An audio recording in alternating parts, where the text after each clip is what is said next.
Queridos, hoje nós estamos começando uma série de mensagens que vai pelos próximos domingos, até o final do mês de março, trabalhar um pouco daquilo do que é a visão da Igreja Cidade Jardim para 2016.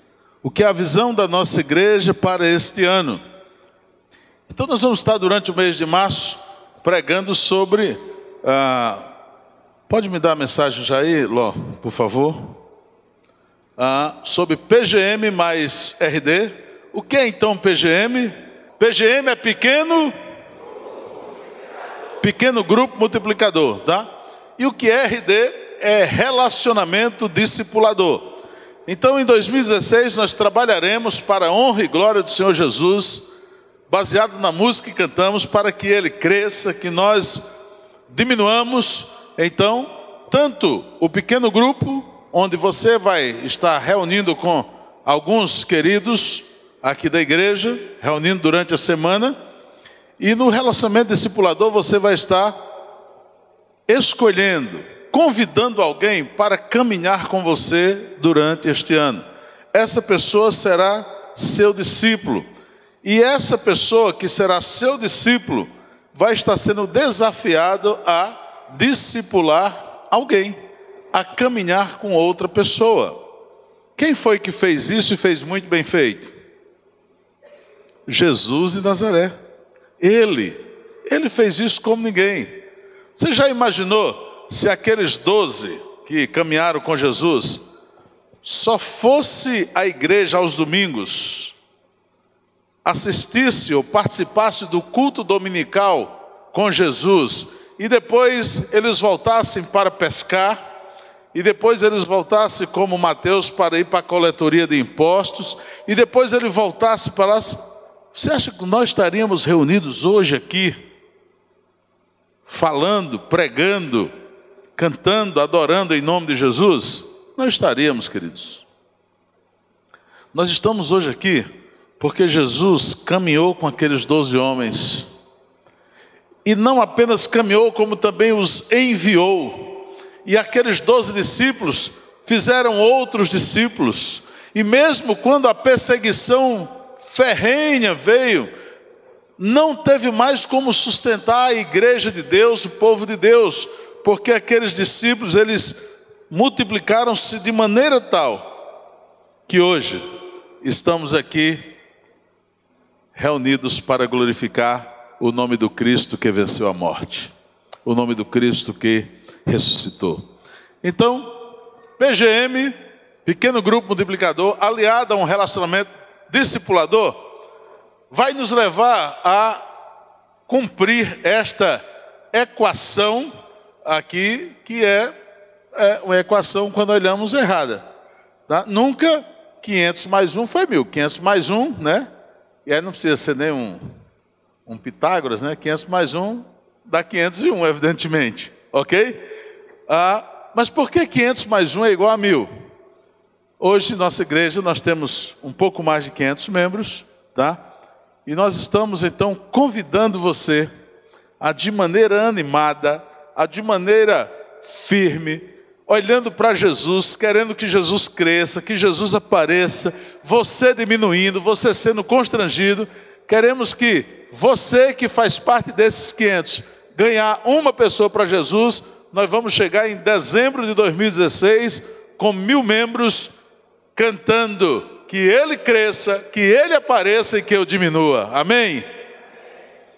Simples assim. Precisamos então agora começar essa caminhada. PGM mais relacionamento discipulador é igual então, ou isso resulta em 500 mais 1 igual a 1000.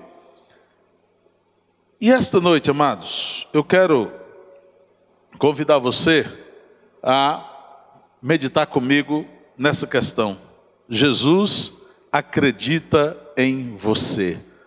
Eu vou repetir isso. Jesus acredita em você. Se você acredita nisso, você diga amém. Gostei do amém. Jesus acredita em você. Agora você vai dizer para a pessoa que está do seu lado. Eu vou dizer para o Felipe, que ele está trancado aqui dentro. Eu quis botar uma cadeirinha melhor para ele. Ele disse que estava bom aqui. Felipe, Jesus acredita em você. Amém? Diga para a pessoa que está do seu lado que Jesus acredita nela aí. Diga aí. Jesus acredita em você. Então eu quero convidar você agora a ler esse texto da palavra de Deus. Esse texto está no Evangelho de João, tá? No capítulo 17, a partir do versículo 20, isso é a oração sacerdotal de Jesus. Eu quero convidar você então a ler comigo, bonito, numa só voz, esse texto. Vamos juntos? Minha oração não é apenas por eles, rogo também por aqueles que crerão em mim, por meio da mensagem deles, para que todos sejam um, Pai, como tu estás em mim e eu em ti. Que eles também estejam em nós, para que o mundo creia que tu me enviaste. Dei-lhes a glória que me deste, para que eles sejam um, assim como nós somos um, eu neles e tu em mim. Que eles sejam levados à plena unidade, para que o mundo saiba que tu me enviaste e os amaste como igualmente me amaste. Pai, quero que os que me deste estejam comigo onde eu estou e venham à minha glória, a glória que me deste porque me amaste antes da criação do mundo. Pai justo, embora o mundo não te conheça, eu te conheço, e estes sabem que me enviaste. Eu os fiz conhecer o teu nome, e continuarei a fazê-lo, a fim de que o amor que tens por mim esteja neles, e eu neles esteja. Amém? Curva sua cabeça, eu quero orar com você mais uma vez. Pai querido, nós te damos graças, ó Pai, porque de forma tão especial o Senhor um dia teve misericórdia de nós. Nós não merecíamos receber o seu imenso, insondável amor, mas o Senhor estendeu a mão, o coração, o Senhor nos deu a própria vida por nós. Eu quero agradecer, ó Deus, e pedir que o Senhor nos ajude a cumprir essa grande e imensa comissão de ir por todo mundo e pregar o Evangelho a toda criatura, pois é no nome de Jesus que nós oramos. Amém. Quando eu digo que Jesus acredita em você,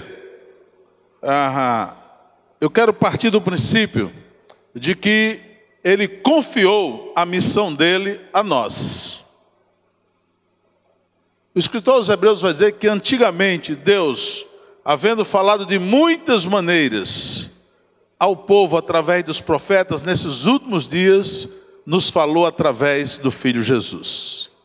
É através de Jesus que Deus fala para mim e para você que temos uma missão nobre a cumprir. Isso é chamado de a grande comissão. Está lá em Mateus, capítulo 28, versículo 19 e 20, ir por todo mundo e pregar o Evangelho a toda criatura. Esse imperativo do Senhor é para todos aqueles que um dia conheceram Jesus e aceitaram Ele como seu Salvador pessoal. Esse ID não é apenas para os pastores, apenas para os missionários, para os seminaristas da igreja, não. Mas é para cada um de nós que um dia teve o privilégio de conhecer esse Jesus e de amar Jesus da maneira como Ele nos amou. Jesus, então, no cumprimento desta grande comissão, nos convoca a amar o próximo de que forma? Qual é a forma que Jesus nos chama para amar o próximo? Como que? Como a nós mesmos. Ele nos convoca a amar o próximo como a si mesmo. E aí, queridos, eu quero dizer que é preciso amar a si mesmo e acreditar em si mesmo para poder amar o próximo. Isso é uma questão meio que condicional. Não estou falando aqui nada que seja filosófico, não, tá? Mas ele convida a amar o próximo como amamos a nós mesmos. Olhem para mim agora. Se eu não me amo, se eu não acredito em mim, como eu vou amar o outro? Como eu vou amar esse próximo? Como eu vou amar aquele semelhante que Jesus disse que era para eu amá-lo como amo a mim mesmo? Mais ainda, eu quero dizer que quando nós vivemos esse amor que recebemos do Pai, e que tomamos posse desse amor como algo vital para a nossa vida, nós começamos então a amar o outro, começamos a olhar para o outro com um olhar de compaixão, e isso começa a fazer a diferença. E esse olhar para o outro com um olhar de compaixão, esse olhar para o outro querendo que ele faça como faziam os seguidores de Paulo, que sede então ser imitador como você é de Cristo. Isso chama-se discipulado. Isso chama caminhada diária. O discípulo querendo ser como o seu mestre, o discípulo querendo ser como o seu tutor, como aquele que vai à frente, como aquele que vai orientando. Queridos, em toda a história da humanidade, onde foi praticado o discipulado, houve uma verdadeira revolução. Não tinha perseguição que viesse a perseguição que viesse sobre a igreja. Quando o discipulado estava acontecendo, era real, as pessoas então estavam dispostas a fazer o que Jesus fez, se necessário entregar a sua própria vida. Foi isso que aconteceu com vários dos apóstolos. Vários foram decapitados, foram cerrados ao meio, foram atirados de cima do penhasco, foram jogados no Coliseu para serem devorados pelos leões. A tradição diz que um deles, o impetuoso Pedro, foi condenado a morrer na cruz como Jesus, mas ele faz um último pedido antes da execução, que o crucificassem de cabeça para baixo, porque ele não era digno de morrer como morreu o Senhor dele. O fato é, queridos, que essa caminhada discipular fez com que as pessoas simplesmente não gostassem de Jesus, fez com que as pessoas simplesmente não admirassem o Senhor Jesus, mas fez com que as pessoas vivessem o que Jesus viveu e ensinasse a outros o que o Senhor viveu. É impressionante ver o que está acontecendo ao redor do mundo hoje em pleno século 21. No tempo em que o Estado Islâmico mata cristãos como se matava na época do Império Romano sob o comando de Nero, nesse tempo há cristãos ali pregando a palavra de Deus, não negando a fé. Neste momento, há cristãos sendo executados na Coreia do Norte. Neste momento, há cristãos se negando a sair da Coreia do Norte, mesmo sendo chamado pelas agências missionárias que os enviou, ou que os enviaram, eles estão se negando, dizendo que estão dispostos a morrer por amor ao Evangelho. Nós precisamos, queridos, ter de Deus, na palavra dele, a revelação clara, melhor dizendo, do tanto que ele acredita em nós. Você precisa ler a palavra de Deus com amor, ler a palavra de Deus meditando nela e descobrir o quanto Deus acredita em você, o quanto Ele confia a obra dele a você. Você precisa olhar para esta palavra revelada e enxergar nela que Deus o amou de tal maneira que não apenas deu o seu Filho para salvar, mas Ele fez isso porque Ele confia e Ele acredita em você. Ele quer que você seja aquele que vai continuar a obra de levar o Evangelho a toda criatura, de levar o Evangelho a todo mundo. Aí, queridos, quando você compreende isso, você vai para outro patamar ministerial. Quando você entende que Deus confiou em você ao tal ponto de confiar a nobre missão de pregar o Evangelho a outras pessoas, você sai do patamar da cadeira e vai para o patamar das ruas anunciar Jesus aos seus colegas, aos seus amigos, aos seus parentes. Você não contenta-se em apenas ouvir uma mensagem dominical e ir para casa. Domingo eu não apresentei esse tipo de crente, mas vou apresentar hoje, tá certo? Cumprindo aquilo que chama-se de crente 3S. É o crente que é salvo, está sentado e fica satisfeito. 3S, salvo, sentado e satisfeito. Não. Quando você tem essa noção da confiança de Deus por você, você deixa então isso e vai a campo. Para que a gente possa compreender melhor o quanto esse Jesus acredita em nós, eu quero observar um pouquinho desse pano de fundo de Jesus com o povo judeu. Jesus, ele é criado como judeu, ok? Ele foi apresentado no templo, está lá em Lucas o texto, e ele era um praticante do judaísmo. Ele cumpria aquelas regras de ler a Torá, tá? Porque havia uma prática de que a criança com 6 anos, ela ia ser orientada pelo rabino e decorava a Torá, ok? A Torá se resumia em quê? Os 5 primeiros livros da Bíblia, Gênesis a Deuteronômio. E essa fase era chamada no judaísmo de Bet-Beth, tá? Era o nome dessa fase. Mas aos 10 anos, a criança voltava para seus pais e era treinada no seu ofício, tá? Por isso que nós vamos ver, já depois dessa idade de 10 anos, Jesus, tá? Acompanhando José no ofício da carpintaria. É dessa forma que se dirigem a Jesus. Não é este o carpinteiro, filho de José? Ninguém é chamado pela profissão, evidentemente, se não trabalha naquilo, ok? Se não faz aquilo. O fato é que depois dessa idade, algumas crianças se destacavam naquilo que faziam. Era tipo um primeiro estágio que elas viviam, um primeiro estágio que elas passavam, tá? E eram encaminhados então para a segunda fase, que era onde iam aprender o restante do Velho Testamento ou do Antigo Testamento.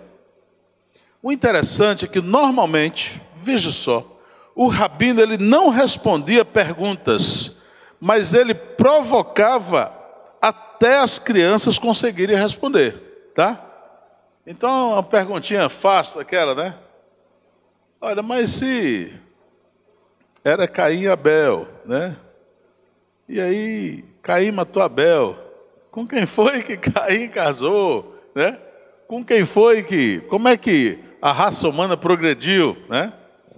Então, a criança ia ler, e aí ele ia descobrir que não era apenas Caim e Abel. Ele vai chegar lá no Gênesis e vai ver que o Gênesis relata que depois que gerou a Sete, que era o terceiro filho de Adão e Eva, ele teve filhos e filhas. Mas os rabinos não respondiam isso. Provocava então para que as crianças estudassem e aí respondessem as perguntas. Ensinava os princípios da palavra de Deus àquelas crianças, os escritos dos sábios, dos anciões de Israel. Esta fase, queridos, era entre os 10 e os 14 anos, e nessa fase eles sabiam de cor o Velho Testamento. Que coisa impressionante, né? E é porque eles não tinham aqui no celular, né? Que podia estar todo momento, né, lendo. Não era. Só para vocês compreenderem um pouquinho mais dessa caminhada, essa terceira fase, o judaísmo chamava de Bet Mitash. E isso era só para aqueles que eram mais dedicados. E eles pediam para ser discipulados pelos rabinos. E aqui, neste momento da história, surge o primeiro conceito de discipulado. Eles queriam ser, então, discipulados pelos rabinos. Eles queriam ser um dos seus, segura aí, pequeno grupo multiplicador, um dos seus talmidins, né? Nós temos um pequeno grupo que o nome é esse, talmidim, que quer dizer discípulo, aquele que estuda, aquele que quer ser igual o seu mestre. E isso era uma espécie de vestibular. O rabino avaliava a vida da pessoa como um todo. Preste atenção numa coisa. E veja porque Jesus é o diferencial disso tudo. Disso tudo. É que para se tornar um rabino famoso, era necessário ser escolhido por outro rabino. Alguém de nome conhecido, tinha que escolher outro. E estes adolescentes, queridos, eles seriam questionados sobre muitos detalhes da palavra de Deus, muitos detalhes. E somente quando um rabino acreditava que aquele jovem poderia ser um grande rabino, é que dizia, então, vem e siga-me. Quando aquele homem via no outro qualidades suficientes, então esse cara, ele é o cara, ele vai ser um grande rabino, então vem e siga-me. E que alegria era então para aquele acompanhar o mestre. Mas na maioria das vezes, amados, o que acontecia é que o rabino olhava e dizia, você chegou longe demais. Olha, você aprendeu muito. Você chegou ao segundo estágio, mas você não poderá ser meu discípulo. Que frustração. Era o sonho, seguir o seu mestre. Mas a grande maioria recebia um não dos seus rabinos. O que é que acontecia então? O Talmidim ia morar com os rabinos, tá? Os pais ficavam orgulhosos de dizer que o filho era Talmidim. O Talmidim seguia o rabino o tempo todo, pois sua missão era ser igualzinho a ele, parecido com ele. E aí, queridos, os estudiosos da Bíblia e da vida de Jesus dizem que provavelmente Jesus caminha até o segundo estágio nesse acompanhamento rabínico. E o rabino, ele começava a discipular aos 30 anos de idade. Então, ele não podia começar a discipular se ele fosse novo. Ele tinha que ter pelo menos 30 anos de idade.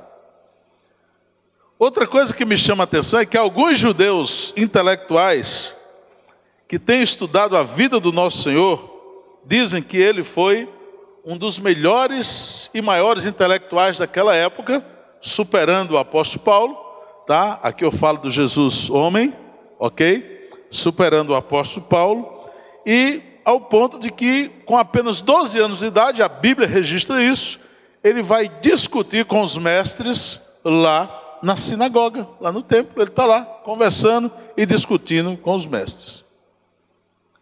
Havia uma expressão muito comum, só para vocês terem uma ideia de como era essa caminhada e como nós olhamos para o relacionamento discipulador que queremos empreender aqui na Cidade Jardim no ano 2016.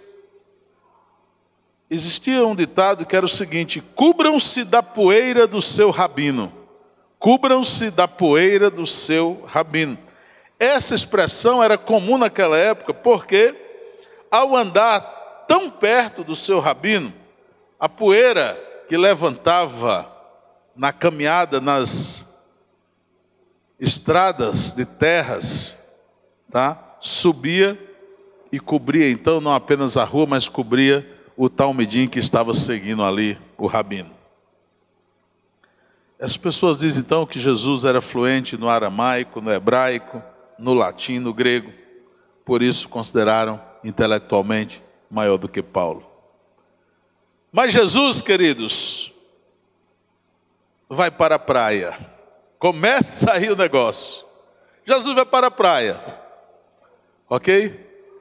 E quando chega lá, ele encontra dois homens que não eram adolescentes, que provavelmente não tinham nenhuma formação especial. E ele os convida dizendo: vem, sigam-me. Vem e sigam-me. O grande diferencial do nosso Senhor começa aí. Enquanto os rabinos, depois de uma longa caminhada, olhavam para a maioria deles e diziam: tá bom, você chegou longe demais, não dá para me seguir. Jesus olha para aqueles que estão na praia e diz: vem, sigam-me. Vem. Depois Jesus vai mais além, encontra dois jovens que estavam trabalhando com seus pais. Eram os filhos de Zebedeu. Talvez aí com 18, 20 anos no máximo. Eles foram enviados de volta, pois não eram bons o suficientes. Foi isso que aconteceu? Eles foram rejeitados? Não, Jesus acreditou neles e disse: sigam-me.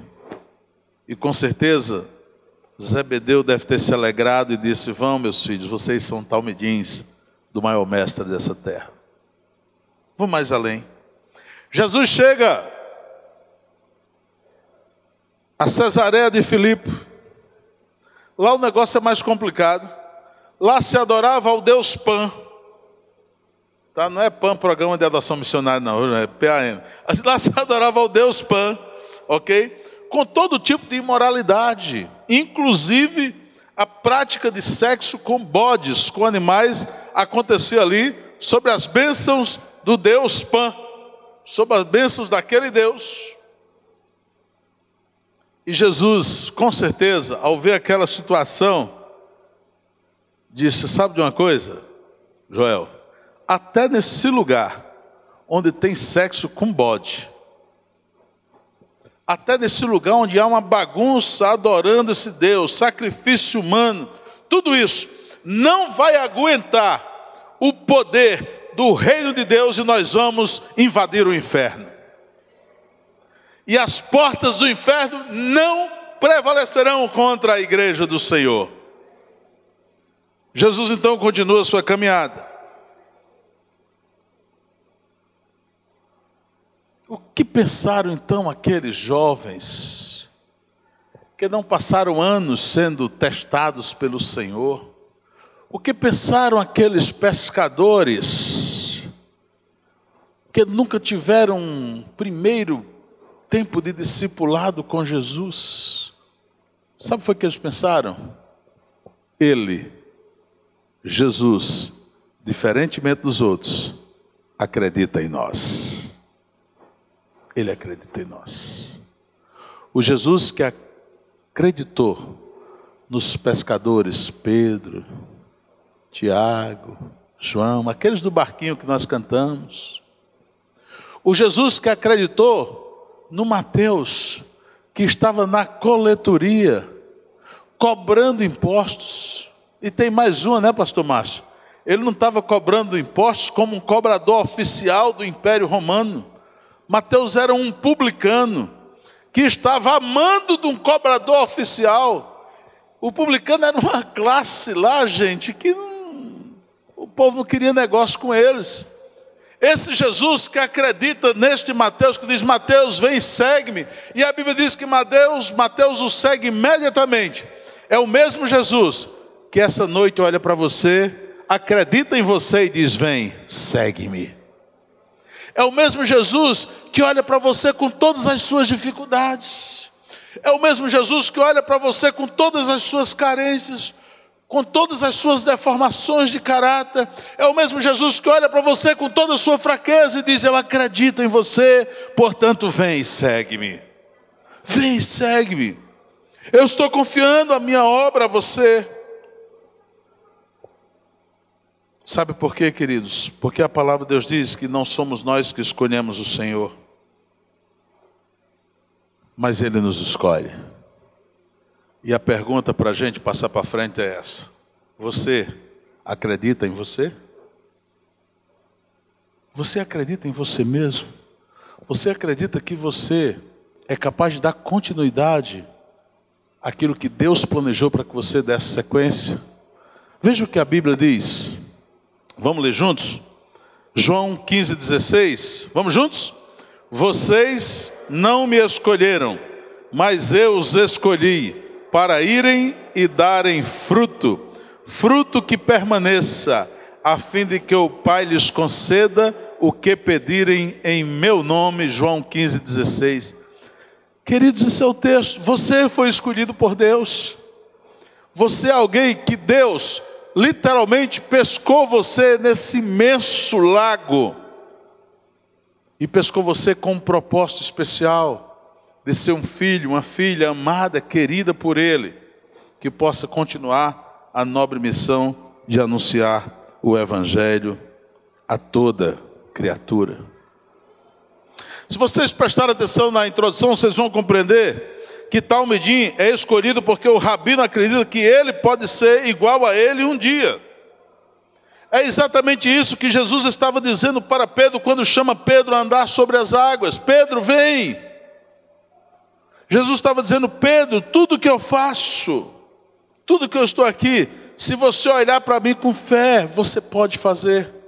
E a Bíblia diz que enquanto Pedro olhou para Jesus, o que aconteceu? Ele caminhou sobre as águas. Mas quando ele desvia o olhar do Senhor, ele começa a afundar e Jesus então o toma pela mão. Muitas vezes, queridos, nós estamos patinando ou afundando porque desviamos o olhar do Senhor. Desviamos o olhar do Mestre. Eu fico imaginando, pastor Márcio, o anjo Gabriel, por exemplo, né? Eu tenho que dizer que é o anjo Gabriel, porque senão vai ficar Gabriel dos anjos, o povo vai confundir, né? Então o anjo Gabriel, eu fico imaginando, perguntando a Jesus, Senhor, peraí, tem alguma coisa errada nisso. O Senhor está me dizendo, o Senhor está contando uma história para mim aqui agora, que está contando com esses homens para ganhar o mundo. Ele deve ter batido aquelas, né? A Bíblia diz, né, que alguns deles tinham asas, né? Eu imagino, disse, Senhor, o Senhor me tem aqui, eu sou anjo. Comigo é mais fácil o negócio. Você já imaginou isso?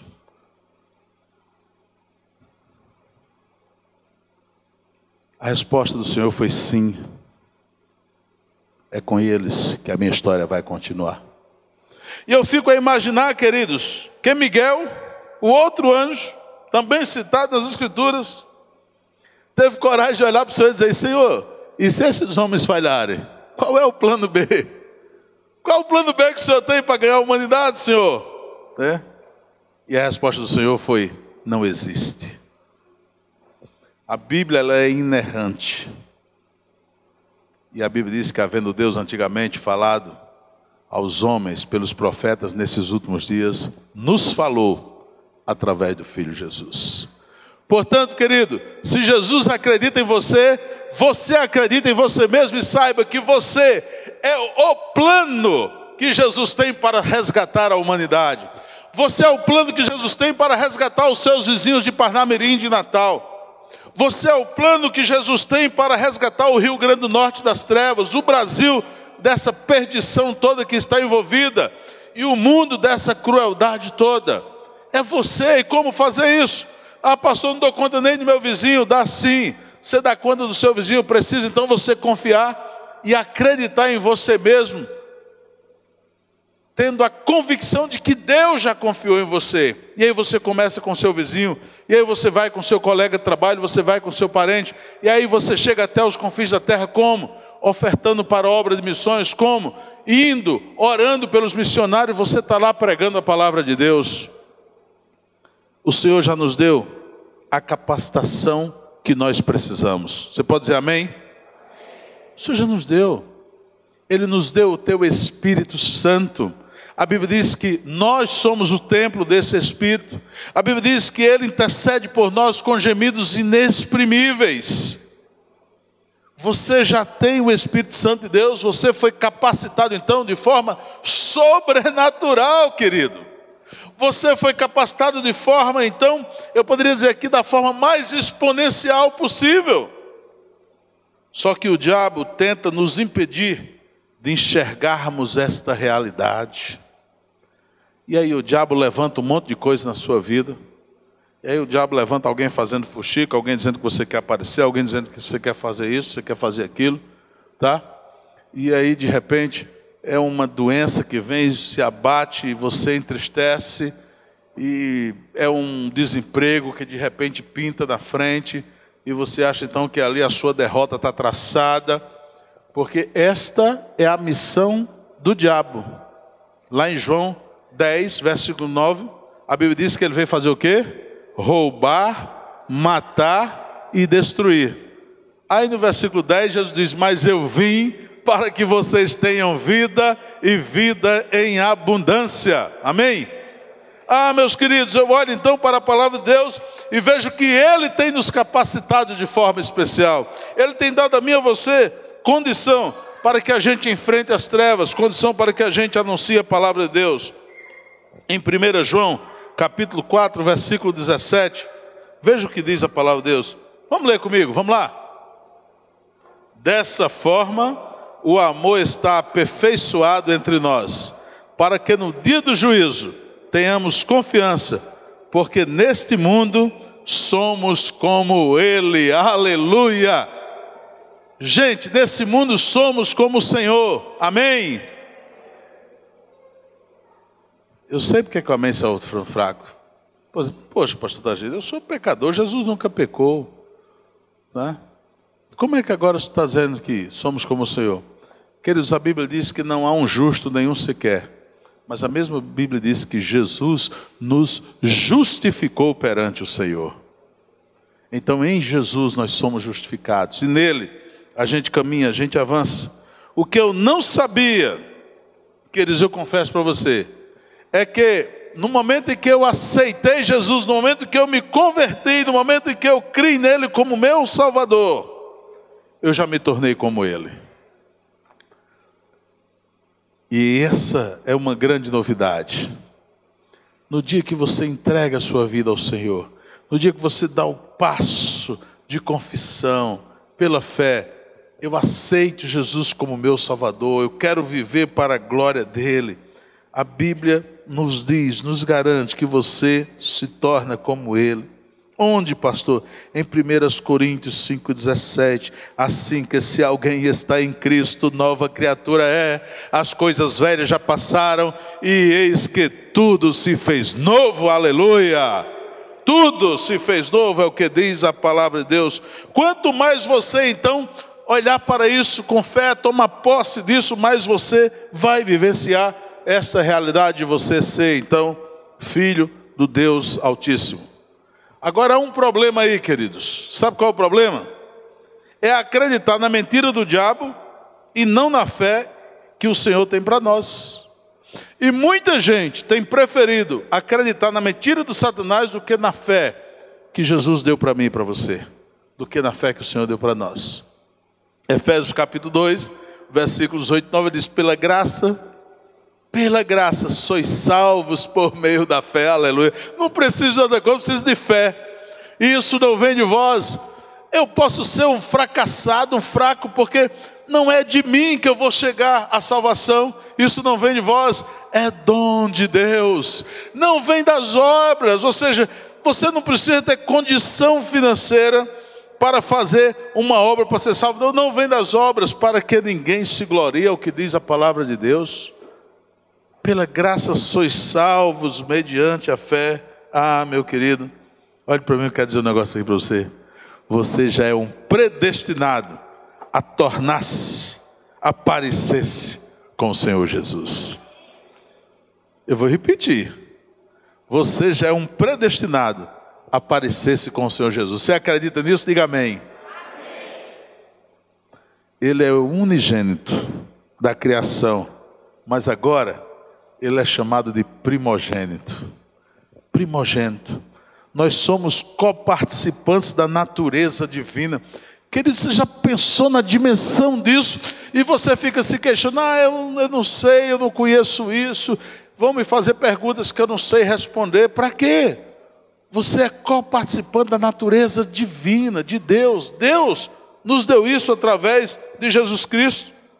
E à medida então que eu vou conhecendo, me aprofundando nisso, isso vai então se materializando, porque nós somos filhos por adoção. Filhos por adoção. E toda vida que eu falo em filhos por adoção, não tem como não lembrar da minha filha Graziela. Toda vez que eu falo em filhos por adoção, não tem como eu não lembrar de tantos que eu conheço que têm filhos adotivos. Porque a primeira impressão que há é que, se é por adoção, nós não vivenciamos o mesmo amor que o filho legítimo vivencia. E só diz isso quem nunca adotou um filho. E só diz isso quem nunca conviveu com essa realidade de alguém que adotou um filho ou uma filha. Porque quando você vive isso, você vai compreender de forma muito clara que o amor dado, derramado pelo filho adotivo, é exatamente igual àquele que não é adotivo. E Jesus então, Ele nos tem como filho por adoção. E o apóstolo Paulo, quando escreve aos Romanos, gente, na orientação do Espírito Santo de Deus. Veja o que ele diz aí em Romanos 8, de 15 a 17. Você consegue ler comigo? Vamos lá juntos? Pois vocês não receberam um espírito que os escravize, para novamente temerem, mas receberam o Espírito que os adota como filhos, por meio do qual clamamos, Abba, Pai. O próprio Espírito testemunha ao nosso Espírito que somos filhos de Deus. Se somos filhos, então somos herdeiros, herdeiros de Deus e co-herdeiros com Cristo, se de fato participamos dos teus sofrimentos, para que também participemos da tua glória. Aleluia, queridos. Nós recebemos este Espírito, e esse Espírito, queridos, é o Espírito que testifica o amor do Pai para conosco. Veja o que é que o apóstolo Paulo diz ainda em Gálatas, capítulo 4, vamos ler juntos? E porque vocês são filhos, Deus enviou o Espírito do seu Filho ao coração de vocês, e ele clama, Abba, Pai. Assim, você já não é mais escravo, mas filho, e por ser filho, Deus também o tornou herdeiro. Aleluia. Você é herdeiro da promessa de Deus.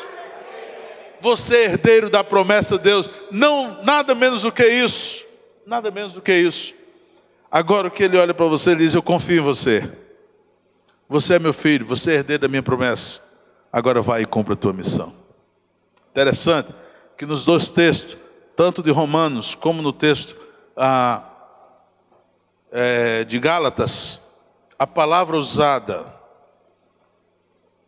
é Abba, Pai. Essa palavra, Abba, era uma palavra que os judeus não pronunciavam isso em relação a Deus. Mas Jesus, por ser o Filho unigênito de Deus, tem autoridade para fazer isso. E essa palavra tem um sentido de chamar Deus de Pai da forma mais amorosa, mais carinhosa possível. É uma tradução literal que significaria algo assim como meu paizinho querido, meu paizinho amado. E é desta forma que a palavra se refere de Jesus a Deus em Romanos e em Gálatas, porque antes, em apenas um momento, essa palavra foi pronunciada. Aonde? Aonde ela foi pronunciada? Lá no Getsemane. Lá. No momento do sofrimento do Senhor, ele pronuncia. Então, só para vocês entenderem um pouquinho, na lei romana, se um filho estivesse tentando tomar a herança do pai, o pai poderia matar o filho. A lei permitia, a lei romana permitia que se o filho quisesse tomar a herança do pai, ele podia matar. E a lei apoiava isso completamente. Quando o filho, por exemplo, era preguiçoso, não agradava ao pai, esse pai poderia deserdar o filho e adotar outro. Tá? Você é um vagabundo aí, então bota para fora e adota outro. A lei permitia que isso fosse feito. A chamada lei das 12 tábuas romana, dizia que uma vez adotado um filho, ele nunca mais poderia ser deserdado. Olhe para mim. Se a lei romana dizia isso, o que é que você acha que Deus diz depois que adota você? Ele abraça você, ele confia em você e diz, nunca mais você será deserdado. Você é meu filho. Receba então por herança o reino preparado desde a fundação dos séculos. Meus queridos, quando a gente começa a caminhar na palavra de Deus, quando a gente começa a ver a palavra de Deus, eu quero chegar ao texto de Marcos, capítulo 14. Essa é a terceira vez na Bíblia que aparece isso, e a primeira de todas. Havia perspectiva, naquele momento, de Jesus ser separado do Pai. Naquele momento havia uma expectativa de que ele, que nunca havia acontecido antes, nem na lei dos homens. Mas Jesus estava ali, o sofrimento era grande, e ele disse, Abba, Pai, se possível for, passa de mim esse cálice. Você pode pensar que isso era algo combinado entre o filho e o pai? Claro que não, queridos. Naquele momento em que diz os estudiosos que o Senhor começava a receber o peso do meu pecado e do seu pecado sobre ele, tanto o pecado daqueles que já tinham vivido, como dos que estavam vivendo, como aqueles que nasceriam depois dele. Naquele momento, era como se Jesus estivesse dizendo: Pai, vê se não tem outro jeito. Vê se não há outra maneira. Está difícil demais. E a Bíblia relata, queridos, que o sofrimento do Senhor foi tanto, tá, que ele suou gotas de sangue. Isso é um fato, que a medicina hoje explica isso, que uma pessoa em sofrimento extremo, realmente isso pode acontecer, confirmando a veracidade bíblica. Ele foi deserdado do trono por amor a mim e a você. Pense nisso. O Senhor vai à cruz, assumindo a morte que era minha e que era sua. O Senhor vai ao Calvário, no meu e no seu lugar. E a sensação de desamparo do Pai era tão grande, que a Bíblia diz que lá na cruz, ele clama: Elohim, Elohim, Deus meu, lama sabactane, porque me desamparastes. Esta foi a sensação de desamparo. Eloí, Eloí, lama sabactane.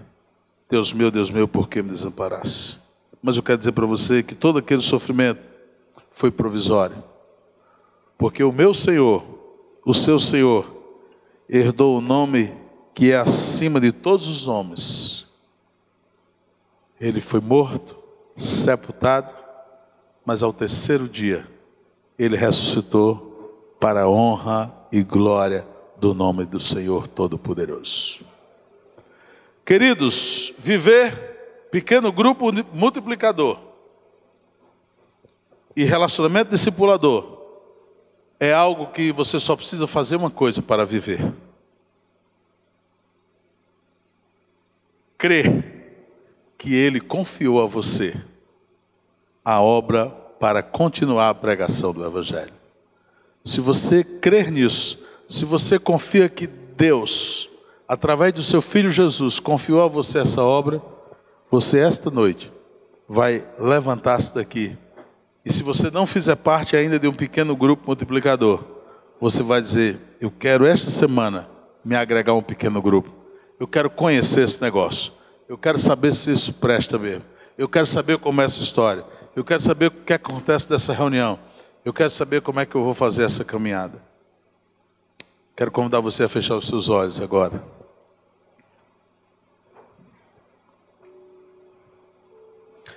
Eu quero convidar você a orar comigo.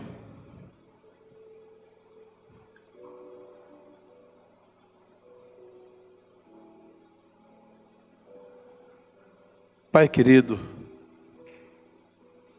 na sua oração sacerdotal, o Senhor disse que, assim como o Senhor era um com o Pai, o Senhor então deseja que nós sejamos um contigo.